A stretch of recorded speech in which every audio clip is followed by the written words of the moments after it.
জুলাই সনদ এবং এর বাস্তবায়ন সংক্রান্ত বিষয়ে উপদেষ্টা পরিষদের একটি জরুরি সভা অনুষ্ঠিত হয়। সভায় সংস্কার বিষয়ে ঐক্যমত স্থাপনের প্রচেষ্টার জন্য এবং বহু বিষয়ে ঐক্যমত প্রতিষ্ঠার জন্য জাতীয় ঐক্যমত্য কমিশন ও রাজনৈতিক দলগুলোর প্রতি ধন্যবাদ জ্ঞাপন করা হয়।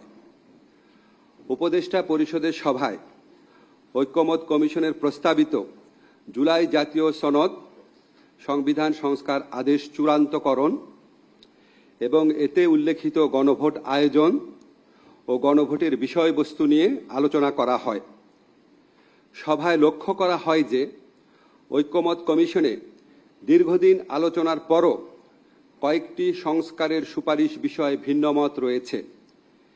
এছাড়া গণভোট কবে অনুষ্ঠিত হবে এবং এর বিষয়বস্তু কি হবে এসব প্রশ্নে রাজনৈতিক দলগুলোর মধ্যে যে মতভেদ দেখা দিয়েছে সেজন্য সভায় উদ্বেগ প্রকাশ করা হয়।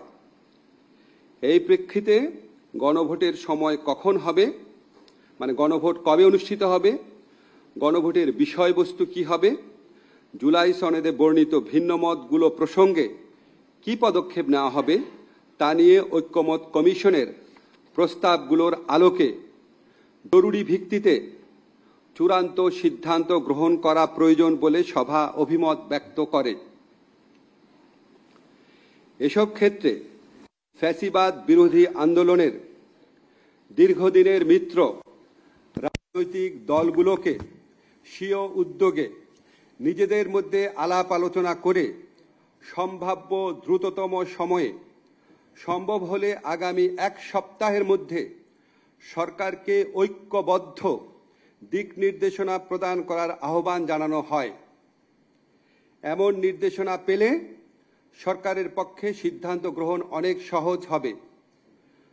বর্তমান পরিস্থিতিতে কালক্ষেপণের যে কোনো সুযোগ নাই সেটাও আমাদের সবার বিবেচনায় রাখা প্রয়োজন। উপদেষ্টা পরিষদের সভায় 2026 সালের ফেব্রুয়ারির প্রথমার্ধে আগামী সংসদ নির্বাচন অনুষ্ঠানের বিষয়ে সরকারের সংকল্প পুনর্ব্যক্ত করা হয়।